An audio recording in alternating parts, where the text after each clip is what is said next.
Então vamos todos fechar os nossos olhos e elevar nosso pensamento a Deus e a Jesus, buscando nessa fonte inesgotável de luz os recursos necessários a todos nós. Agradecendo pela oportunidade de estarmos aqui reunidos, pelas bênçãos recebidas e os recursos, ó Pai, através dos benfeitores de luz, estão sempre nos acolhendo, nos intuindo, nos orientando, para que possamos refletir para o nosso pensamento, as nossas ações. E assim, no início dessa reunião, colocamos aqui também nossos irmãos necessitados, tanto encarnados quanto desencarnados, irmãos que estão nos hospitais, crianças órfãos, os idosos abandonados, muitos irmãos que estão aí desesperados, precisando de um apoio, um conforto, de uma prece, de uma boa palavra. Então vamos lembrar desses irmãos com todo amor e carinho, buscando sempre os exemplos de Jesus, que veio trazer a lei de amor para todos nós. Agradecemos muito pelos benfeitores de luz desta casa, que estão sempre conosco. Pai nosso que estais nos céus, santificado seja o vosso nome. Venha a nós o vosso reino. Seja feita a vossa vontade, assim na terra como nos céus. O pão nosso de cada dia nos dai hoje, Senhor. Perdoai as nossas ofensas, assim como nós perdoamos a quem nos tem ofendido. E não nos deixeis cair em tentação, mas livrai-nos, Senhor, de todo mal, porque o vosso é o reino, o poder e a glória para sempre. Que assim seja. Que a paz do nosso Senhor Jesus Cristo esteja no meio de nós. Farei a leitura do item 25 do capítulo 4 do Evangelho segundo o Espiritismo. Necessidade da encarnação. Será a encarnação uma punição e somente os espíritos culpados estão sujeitos a ela? A passagem dos espíritos pela vida corporal é necessária para que possam cumprir, por meio de ações materiais, os planos cuja a execução Deus lhe confiou. Isso é necessário para eles mesmos, pois a atividade que estão obrigados a desempenhar ajuda o desenvolvimento da sua inteligência. Deus, sendo soberanamente justo, considera igualmente todos os seus filhos. É por isso que ele dá a todos um mesmo ponto de partida, a mesma capacidade, as mesmas obrigações a cumprir e a mesma liberdade de ação. Qualquer privilégio seria uma preferência e qualquer preferência uma injustiça. Mas a encarnação é para todos os espíritos, apenas um estado transitório. É uma tarefa que Deus lhes impôs no início de suas vidas, como primeira prova do uso que farão do seu livre-arbítrio. Aqueles que cumprem essa tarefa com zelo vencem mais rapidamente, e de maneira menos aflitiva esses primeiros degraus da iniciação, e colhem mais cedo os frutos do seu trabalho. Aqueles que, ao contrário, fazem mau uso da liberdade que Deus lhes concede, retardam seu adiantamento. É assim que, pela sua teimosia, podem prolongar indefinidamente a necessidade de reencarnar. E é quando então ela se torna um castigo. Boa noite a todos. Que Jesus nos abençoe hoje e sempre. E é uma satisfação sempre poder retornar a essa casa, que sempre nos acolhe tão bem. Fico muito honrado com o convite de sempre estar vindo aqui conversar um pouco sobre o Evangelho de Jesus. Mas nessa noite em especial, nós não vamos nem falar sobre o Evangelho, nós vamos falar sobre o Livro dos Espíritos, né, que foi a proposta que me foi feita para nós comentarmos sobre 5 questões do Livro dos Espíritos, que é a questão de 149 a 153.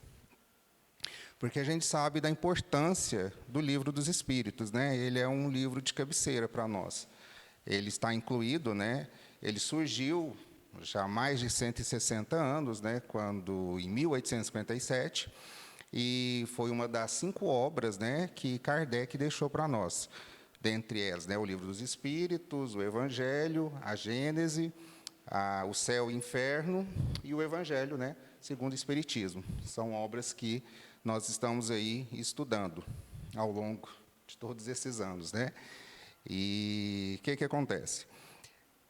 A gente vai tratar nessa questão do Livro dos Espíritos, a gente vai tratar lá na parte 2ª, do Mundo dos Espíritas, né?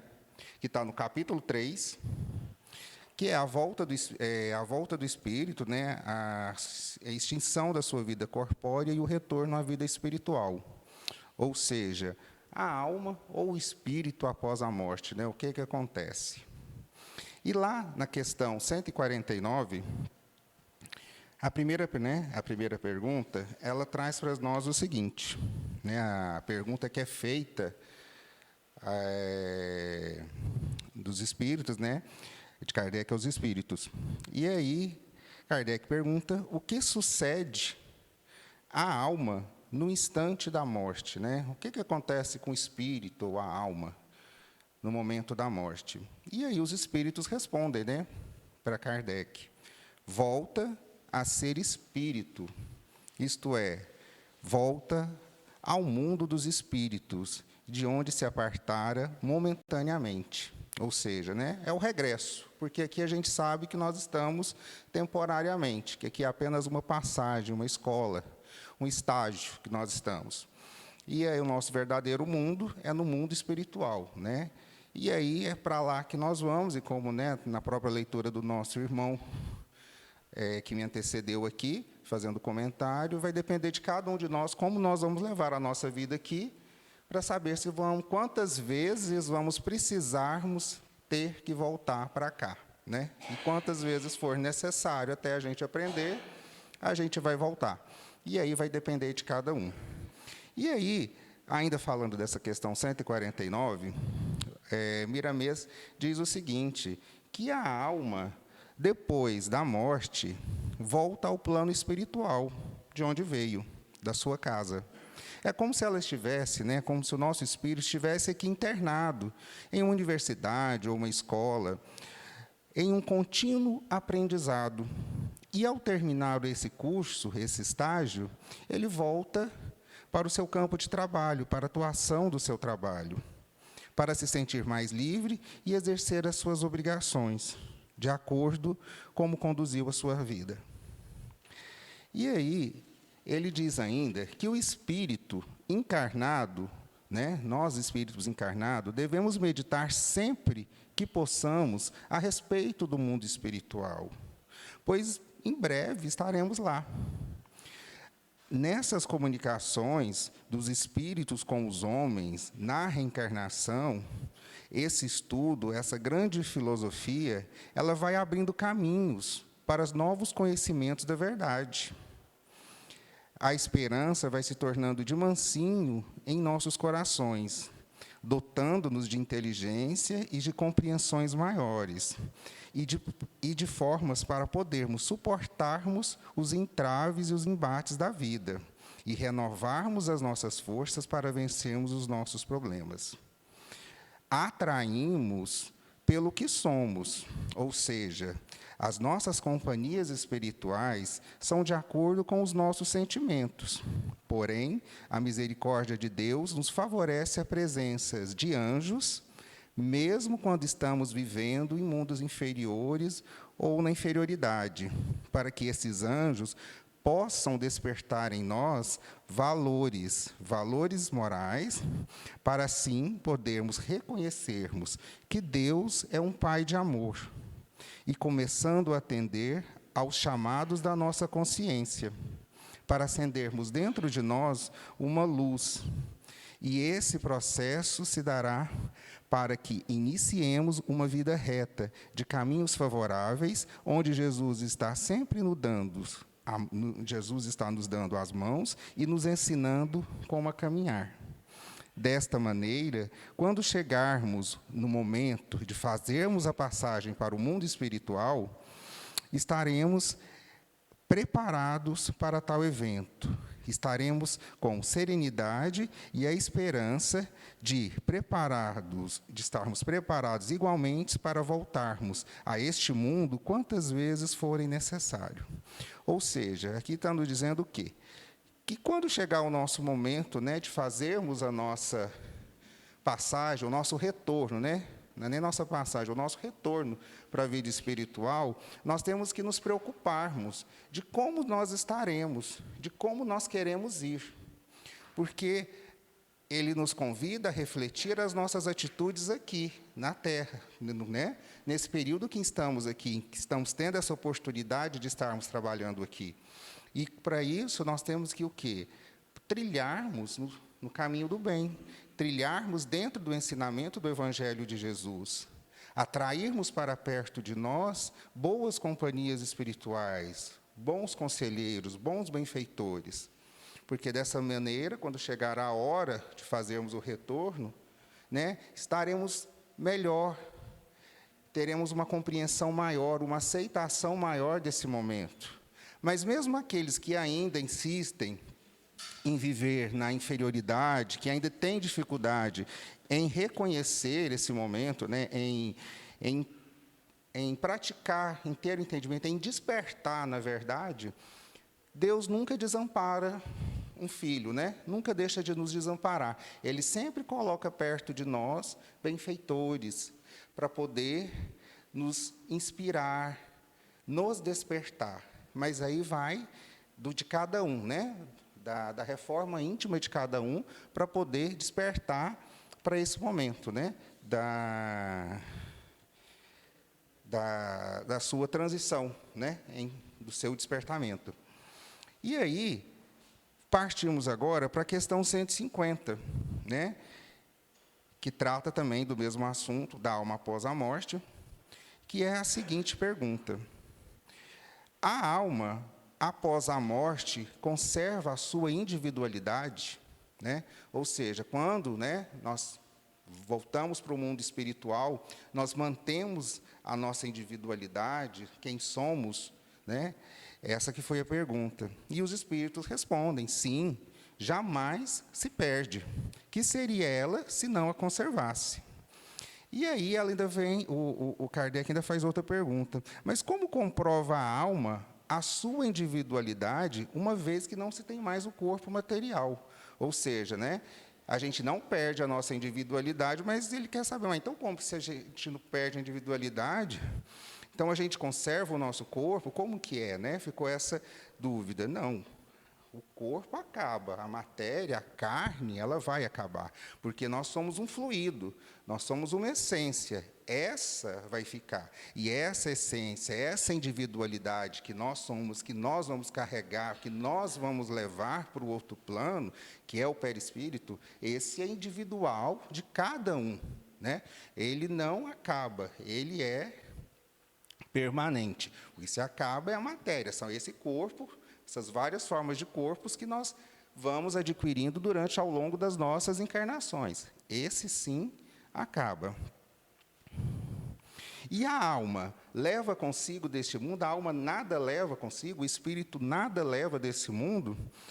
E aí a resposta foi: nada, a não ser a lembrança e o desejo de ir para o mundo melhor, a lembrança cheia de doçura ou de amargura, conforme o uso que fez da sua vida. Ou seja, o que levamos desse mundo é o que somos e o que fazemos, né? Bens terrenos, bens materiais, esses não vão. O que nós vamos levar é a nossa essência. E aí cabe a nós escolher como nós queremos que seja a nossa essência. Se é uma essência boa ou uma essência amarga. Aí é cada um que vai escolher o que quer para si, para a sua vida, como quer viver, né, nesse período que vai permanecer aqui no plano terreno. E Miramês ainda diz: é isso que os desencarnados desejam sempre afirmar para os que estão na Terra. Para os encarnados que estão presos aqui na Terra, no corpo ainda da carne. Que a alma, ou o espírito, ele conserva, depois da morte, a sua individualidade. Quando ela descobre que não morreu, que a sua alegria é intensa, a sua esperança ainda é maior, porque desperta em seu coração um desejo ardente de voltar ao convívio familiar, ao convívio com os amigos, e dizer que ninguém morre, que a vida não acaba. Ao contrário, a vida continua, porém com amplitudes que nós humanos, por vezes, desconhecemos. Ou seja, a vida não acaba, né? Nós espíritas, né, sabemos que a vida não acaba, que ela sim continua.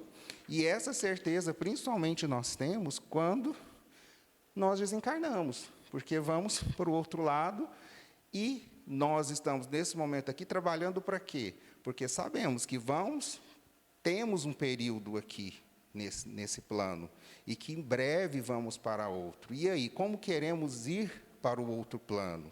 Né? Então, vamos chegar lá melhores ou piores?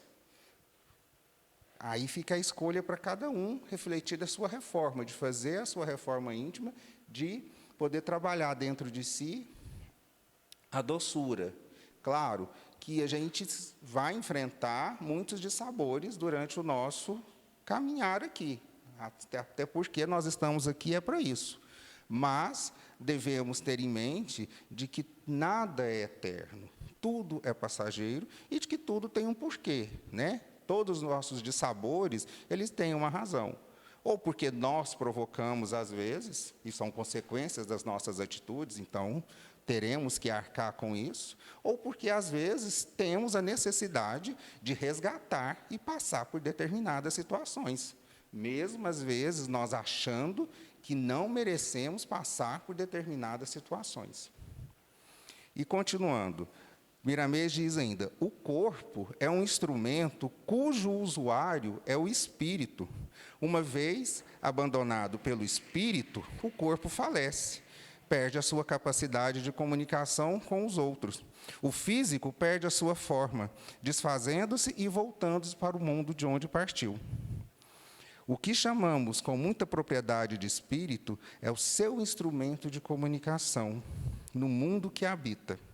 Às vezes, permanece de forma que tinha quando encarnado, mas que pode mudar quando a capacidade espiritual e que a sua posição no mundo fez adquirir. O corpo espiritual, ele é sensível ao pensamento do espírito, que pela vontade pode transformar como desejar.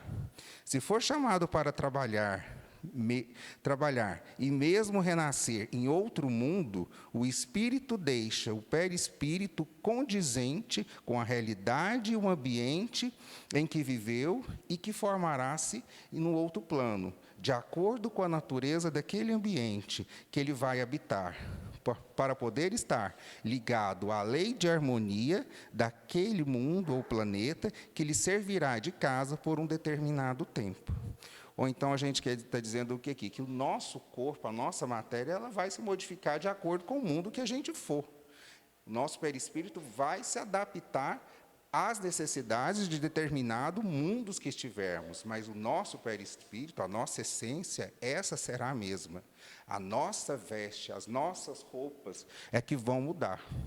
Essa a gente vai estar trocando constantemente, até porque, se a gente estiver no calor, a gente vai usar uma roupa mais leve. Se a gente estiver no frio, a gente vai usar uma roupa mais quentinha, um agasalho. Então, vai ser... O nosso corpo é de acordo com a necessidade. Então, o perispírito vai se adaptando a essa necessidade, mas a essência, o meu interior, ele não muda. Nós trabalhamos ele para melhorar, para evoluir, para crescer, para chegarmos à perfeição que tanto Jesus sonha que nós cheguemos lá. No entanto, devemos compreender que os corpos dos espíritos são diversos. Quanto mais ascendem em evolução, mais corpos surgem. Ou seja, à medida que vamos evoluindo, vamos indo para mundos diferentes, os nossos corpos vão mudando, nós vamos modificando. Sendo assim, as percepções crescem e, pelo seu crescimento e de seus aparelhos espirituais, é possível ainda que possamos compreender o valor e a necessidade de novos corpos espirituais. Assim, passamos a conhecer, de alguma maneira, o sentido em que estamos nos preparando para poder adquirir uma sabedoria espiritual. O que os homens precisam saber é que alguns já conhecem essa verdade, e ninguém leva para o mundo espiritual os bens terrenos. Estes vão permanecer aqui. Os verdadeiros valores que precisamos levar para o mundo espiritual são os nossos valores morais. Valores que precisamos conquistar ao longo dos nossos dias, ao longo da nossa vida. É nesse sentido que o Evangelho cresce. E por ele ser o maior celeiro da vida, ele nos ensina, nos ajuda e nos desperta, e desperta em nossos corações esses valores. Então, a nossa individualidade, ela permanece e ela será trabalhada e construída em cima desses valores. Então, gente, fica aí claro nessa questão que a nossa individualidade, cada um possui, e cada um vai trabalhar a maneira dos valores que for praticando, né, em vida. Então, trabalhemos para o quê? Para exercitarmos melhor os nossos valores morais. A questão 151, ela traz a seguinte questão. Que pensar da opinião dos que dizem que, após a morte, a alma retorna, ou o espírito, né, retorna ao todo universal? Quer dizer o quê aqui? Ela está perguntando aqui para nós se nosso espírito, né, ele, quando a gente desencarna, a nossa individualidade ela se junta e aí nós formamos um todo aqui. Nós formamos um todo aqui, na verdade. Inclusive, aqui agora, um exemplo que eu posso falar é esse. Nós somos um todo aqui. Todos nós aqui somos o quê? Um coletivo dentro de uma casa espírita. Dentro de uma escola, dentro de um trabalho, dentro de uma organização, onde formamos um todo. Mas cada um de nós aqui somos uma individualidade. Cada um aqui pensa de uma maneira, cada um age de uma maneira, cada um aqui está num grau de evolução diferenciados, um podem estar um degrau à frente, outro um degrau atrás, mas nós somos um todo. Mas cada um com a sua individualidade, cada um com as suas limitações, cada um com as suas provas. Então, quando o espírito retorna ao mundo espiritual, ele não se dissemina, né? não se dispersa naquele todo. Ele continua com o todo, porém dentro da sua individualidade. Dizem algumas escolas espiritualistas que espiritualistas ensinam que a alma, depois do fenômeno da morte, entra no todo universal. E nos parece, por expressão, que ela se desfaz, que o espírito se acaba ali, o que não é verdade. O espírito perde a consciência do existir. Ou acreditam que o espírito está perdendo a consciência do existir. Mas cabe a nós, como os espíritos, falarmos a verdade de que isso não acontece. O espírito não perde a sua consciência de existir. O que acontece é que o espírito, temporariamente, momentaneamente, quando ele desencarna, ele fica em perturbação. Por um período, ele fica adormecido, até que ele se atenha, se equilibre e desperte na sua nova vida. Mas em nenhum momento ele perde a sua consciência de existir e nem se desfaz quando se retorna ao todo. Não percamos em jogos de palavra, mas procuremos sentir a verdade pelo princípio que vibra em tudo, nos dando a entender que tudo que vive dentro da vida de Deus nos tornam livres. Nos tornam por quê? Nos tornam porque Deus nos permite o conhecimento da verdade.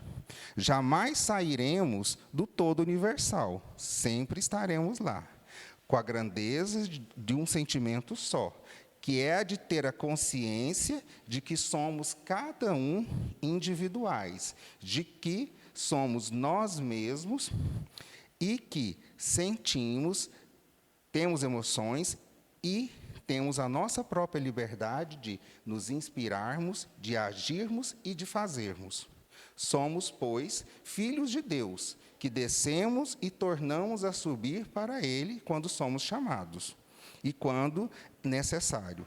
Mas nunca perdemos a nossa consciência. Expressamos, pelo contrário, cada vez mais a nossa individualidade pelas vidas e experiências que vivemos em cada vida, em cada encarnação. Ou seja, nós nunca vamos perder a nossa individualidade. Nós sempre temos ela, pelo contrário, nós sempre temos ela em crescimento, em evolução. Claro que isso depende de cada pessoa, porque cada um, em cada vida, pode parar, mas nunca retroagir. Você pode estacionar, né? Perder uma encarnação e precisar de mais 2 aí para poder recuperar aquele tempo perdido. Mas sem perder a essência daquilo que você já aprendeu, daquilo que você já conquistou. Na questão 152, ela traz a seguinte pergunta: e que prova podemos ter da individualidade do espírito depois da morte, né? Então, como podemos provar que nós mantemos a nossa individualidade depois que morremos? E aí, a grande prova que se tem é a comunicação que nós recebemos. E como que é essa comunicação que nós recebemos? E aí, Miramês diz o seguinte: que a maior prova da individualidade da alma e do espírito são a comunicação dos espíritos que viveram na Terra, generalizadas em todo o mundo, desde o homem primitivo até as altas civilizações. Não existe uma pessoa ou uma família sequer que não tenha vivido a experiência de um fenômeno, de contar a visão ou dos sinais de algum amigo ou de algum familiar que já passou para o outro lado da vida e que voltaram para falar, para contar que não morreram, que estão vivendo do outro lado da vida. A reencarnação é a outra prova de que a alma continua viva depois do túmulo. Depois poderemos passar para analisar, né, as coisas da lei que regem a nossa inteligência suprema. Ou seja, as provas da existência da alma, elas podem ser encontradas em todos os fenômenos da natureza humana e divina. Mas a verdadeira prova nós só vamos encontrar no nosso mundo interno, no nosso interior, com a nossa consciência, com as nossas experiências íntimas e individuais. Porque o maior professor, nesse caso, é o tempo, que funciona sob as bênçãos de Deus, que já encontrou. Quem que já não encontrou aqui na oração o consolo? Quem aqui que já não, orando verdadeiramente, com fé, não se sentiu tocado por Deus ou por algum dos seus benfeitores ou algum anjo da guarda? Quem aqui, por vezes, a razão, né, por vezes, não nos deu notícia de que a chamada morte, mas, perdão, gente, eu fui ler aqui e errei. A razão, por vezes, nos dá notícias de que a alma sobrevive, ou o espírito, à chamada morte, mas somente a intuição nos livra de todas as dúvidas. As provas irrecusáveis são aquelas que nós sentimos, são as nossas intuições, e não são argumentos. São aquelas provas que nos levam a nos tornar sensíveis, são aquelas que tocam o nosso íntimo. Essa é a verdadeira prova. é quando, um exemplo, né, clássico, quando nós recebemos uma psicografia. Ali, nós sabemos se aquilo que a gente está recebendo é verdade ou não. Ali é a prova maior de que a vida continua. E eu vou contar uma experiência para vocês aqui, que aconteceu nessa casa. A primeira vez que eu vim aqui, eu não sei, acho que eu já até comentei com você, né, André? A primeira vez que eu fui convidado a vir aqui falar, já deve ter uns 4, 5 anos atrás, não conhecia, a primeira vez que eu vim, não conhecia ninguém aqui, eu conheço só o Fábio, mas não tinha tanta intimidade com o Fábio, ele não sabia nada da minha vida, eu nunca tinha falado, nem, né, da minha vida particular e pessoal, e eu tinha perdido a minha mãe recentemente, e eu e minha mãe eram muito ligados mesmo.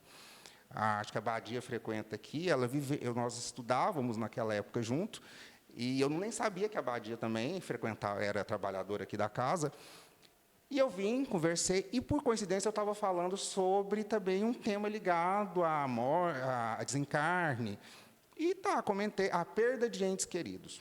Como que, né, a gente lidava com essa sensação de perda, de aceitar isso. E aí, igual aqui nessas cadeiras, eu sentado falando, conversando, sentou um senhorzinho, muito humilde, sentou aqui e me olhando fixamente, prestando atenção. E eu comentamos aqui o Evangelho, e terminou, eu saí, despedi do pessoal, estava saindo lá fora, aí foi quando eu encontrei a Badia, conversei, e esse senhorzinho veio e me puxou. Eu quero falar com o senhor. Eu falei, tá bom. E olha, tanto que a gente não é perfeito. Eu falei, e eu tinha falado alguma coisa da casa do centro. Eu falei, de certo, ele quer alguma... A gente estava com uma campanha lá no centro que eu frequento. E ele falou, certo, ele está querendo alguma coisa. Eu pensei, não, então aguarda aí um pouquinho. E aí conversei com o outro, e ele atrás de mim, todo humilde, quietinho. Aí, quando eu falei, não, pode falar. Aí ele falou assim, não, eu só queria te dar um recado. Eu falei, o quê? A sua mãe estava aqui. Eu falei, o quê? A sua mãe, ela estava aqui. Ela está muito orgulhosa de você, feliz, porque aí o que me deu força, né, quando a minha mãe faleceu, foi os trabalhos no centro, porque até então eu frequentava, mas não trabalhava afinco, né, dentro da sopa, da evangelização das crianças, da evangelização, enfim. E para suprir essa perda, porque a gente sabe, quem já perdeu algum parente, não é fácil, ainda mais quando você perde sua mãe ou seu pai. E como eu sou filho único, eu fiquei muito mexido com a morte dela. E aí eu falei, como assim minha mãe estava aqui? Estava. Ela estava com o mentor espiritual, ela teve permissão do mentor dela para vir te assistir aqui hoje. Aí eu fiquei assim, achando, gente, será que isso é conversa? Porque a gente não é. Uma pessoa nunca me viu, está falando isso da minha mãe, e eu fiquei aqui. Ele falou assim, você não está acreditando, né? Eu falei, antes de falar, disse, não, a gente estava sentado naquelas 3 cadeiras, estava eu, ela e os 2 mentores dela. E aí eu falei, tá. Aí ele virou e falou assim, olha que aquele assim, né? Mas fiquei intrigado, porque como que ele não tinha falado para ninguém que minha mãe já tinha morrido, tinha acabado, né? Pouco tempo morrido, não tinha falado nada disso. E aí ele falou assim, você não está acreditando, né? Aí eu falei, não é isso. Aí eu fiquei até sem graça, porque eu acho que eu fiz tão uma cara assim de quem, né? Você tá bom. Ele falou assim, a sua mãe não chamava Maria das Dores? Aí eu falei, gente, que é prova maior? Uma pessoa que eu nunca vi na minha vida, que eu vi num centro, uma casa espírita, que eu nunca conversei com ninguém, que nunca ninguém sabia da minha vida, nunca falei com ninguém. E um senhorzinho chega, e depois eu até procurei saber quem ele era aqui, falei com a Badia, com o Fábio, procurando saber, disse que nunca viram essa pessoa aqui. Então, assim, para mim, então todo mundo sabe que é cada um que vai identificar, vai tocar na gente, se é verdade ou se não é. Aquilo que vai chegar para nós da comunicação de outro lado. Mas a gente só conhece através do quê? Da individualidade da pessoa, do seu íntimo com a pessoa, de como você convive com aquela pessoa. Você tem formas de falar, de chamar. Então, assim, jeito até de pegar, você conhece. Então, a prova maior, né, da comunicação dos espíritos após a morte é o quê? É a comunicação, né? É a comunicação. Continuando aqui, né, o espírito após a morte, a questão 153, a última, né, ela traz o seguinte questionamento. Em que sentido se deve entender por vida eterna? E aí respondem: a vida do espírito é que é eterna. O corpo, ele é transitório e passageiro. Quando o corpo morre, a alma, ou o espírito, ele retorna para a vida eterna. Não seria mais exato chamar a vida eterna dos espíritos puros do que, tendo atingido a perfeição, não estão sujeitos a mais sofrer prova alguma? Ou seja, ele está falando aqui que não seria, então, melhor entender por vida eterna, viver na vida eterna somente aqueles espíritos puros, porque eles já atingiram a perfeição? Então, por que esses espíritos puros, que já atingiram a perfeição, precisam retornar? Eles voltam, aqui, às vezes, para mundos inferiores, para nos ajudar, para que desperte em nós, mesmo ele já estando puro e perfeito, ele sente a necessidade de ajudar, de despertar no outro para que viva também, para que vá para a vida eterna, não para a vida eterna, mas para que tenha uma felicidade plena, para que saia do ostracismo, para que evolua, para que caminhe. Porque a vida eterna todos nós vamos ter. O problema é a felicidade. A gente pode estar lá no outro plano, mas está passando por situações também difíceis. Não é porque morreu que vai ser tudo tranquilo lá em cima, não. Vai continuar, a vida vai continuar. E aí vai depender de como nós, estamos agindo aqui, de como somos aqui. Porque do jeito que nós somos aqui, nós vamos ser lá. Então, nós temos que estar buscando melhores. E aí, por isso, que esses espíritos, eles vão nos ajudar. Eles que já alcançaram a perfeição. Eles que já são puros. Porque nós ainda não somos e precisamos de ajuda. Precisamos que eles nos auxiliem, nos amparem e nos desperte, para a felicidade. O espírito, ele usa o corpo como usa roupas. Se temos necessidade de vestir vários corpos, é porque temos necessidade de crescer espiritualmente, temos necessidade de evoluir. Essa é a lei que assegura as vidas sucessivas. Alguns pensam que o espírito tem forma definitiva, quando nem mesmo o perispírito a tem. Mas este a torna uma forma em que a vontade possa determinar, e que essa vontade saiba fazer as suas forças espirituais. Podemos comparar o espírito com a água, ou até mesmo o ar, porque eles tomam a forma em que encontra o recipiente. Podemos colocar dentro de uma garrafa, ele vai adquirir a forma de uma garrafa. Podemos colocar dentro de um copo, eles vão adquirir a forma de um copo. Assim é também o nosso espírito. Sendo assim, a comparação, mesmo que fraca, dizem que os espíritos nos impõem a forma que desejar o nosso corpo perispiritual. E o nosso corpo perispiritual, ele obedece. Então, podemos estar certos de que somos eternos, sempre seremos eternos. Vamos morar na eternidade. O que ocorre com os homens, com a humanidade, para que se chama de morte, é a simples troca de corpo. Cada vez que trocamos as nossas vestes, as experiências se acumulam e a luz se expande. A glória se faz fundindo e a esperança na alegria, na fé e no amor. Eterniza-se na luz de Deus. Então, meus irmãos, fica aí essa reflexão dessas 5 questões. Eu acho que ficou até um pouco cansativo, porque Livro dos Espíritos acaba, eu sei que fica um pouco, mas me passaram para falar. Mas o que eu quero deixar aqui, do geral dessas 5 questões, que fala sobre o espírito após a morte, é que nós devemos ter, principalmente, a preocupação de trabalharmos em nós os nossos valores morais. Pois somente é isso que nós vamos levar, são os nossos valores. É isso que nós vamos apresentar no plano espiritual, a nossa essência. E aí cabe a nós escolhermos que essência nós queremos para nós. Se é a essência da doçura ou se é a essência da amargura. E para isso, né, mesmo diante, né, dos dissabores que nós temos todos os dias, das dificuldades que nós temos que enfrentar todos os dias, não percamos a nossa fé. Porque não há nada que seja eterno, a não ser a vida eterna. Mas as dificuldades, assim como as alegrias, aqui, são todas passageiras.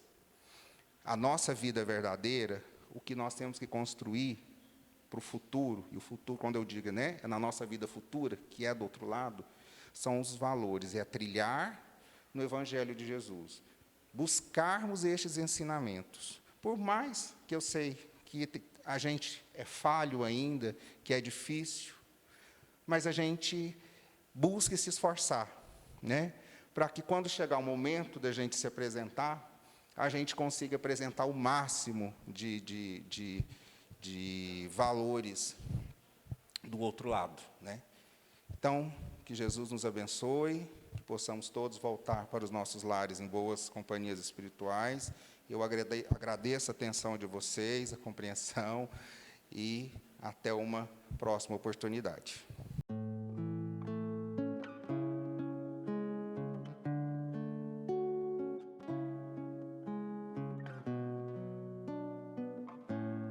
Então, fica o convite a todos também agora para a gente encerrar, para a gente acalmar o nosso espírito, elevar o nosso pensamento até o alto, fazendo as nossas reflexões, lembrando o nosso Mestre Jesus com os braços abertos, nos recebendo, olhando lá no nosso íntimo, as nossas dificuldades, os nossos problemas, e reconhecendo em nós um ser amoroso, que precisa ser abraçado e acolhido, mas que também tem qualidades, que tem amor a dedicar. Mestre Jesus, que os seus ensinamentos possam continuar nos fazendo crescer, que a nossa vontade, a nossa fé possa permitir caminhadas mais calmas, mais iluminadas, que sabemos nos comportar com as adversidades da vida, tendo calma, paciência e amor ao próximo. Que a sua vontade seja feita na nossa vida, agora e sempre. Que assim seja.